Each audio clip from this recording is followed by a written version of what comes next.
সামনে কতটুকু আছে, কিভাবে চলছে পথ? আমি যখন এই দল জয়েন করি তখন আমি শহীদ রাষ্ট্রপতি জিয়াউর রহমানের আদর্শকে দেখেই আমি এই দল জয়েন করেছিলাম। আলহামদুলিল্লাহ তারপরে বেগম খালেদা জিয়ার নেতৃত্বে এই দলের সাথে ছিলাম।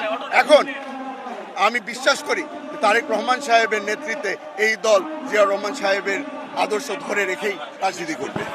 বিচার কি দ্রুত সময়ের মধ্যে হবে এই সরকারের আমলে? শুনেন, আপনি যে প্রশ্নটা করলেন ওটা আমার জন্য খুব পার্সোনাল একটা বিষয়। অনেক ধরনের বিচার এই বিগত স্বৈরশাসক আওয়ামী লীগের আমলে হয়েছিল, একটাও সঠিকভাবে হয়নি। আমরা বাংলাদেশ জাতীয়তাবাদী দল সরকারে থেকে যদি আমরা বিচার করি, সঠিক বিচার করব। ওটা হয়তো সময় লাগতে পারে, কিন্তু বিচার হবে ইনশাআল্লাহ। বহুদলীয় গণতন্ত্রের প্রবক্তা বাংলাদেশ জাতীয়তাবাদী দলের প্রতিষ্ঠাতা শহীদ রাষ্ট্রপতি জিয়াউর রহমানের শাহাদাত বার্ষিকী। ঠিক এই দিনে শহীদ প্রেসিডেন্ট জিয়াউর রহমান চট্টগ্রামের মাটিতে শাহাদাত বরণ করেছেন এবং এখানে কবরস্থ করা হয়েছে। আমরা প্রতিবারের মতো এইবারও শহীদ প্রেসিডেন্ট জিয়াউর রহমানের প্রথম মাজারে আমরা এসেছি।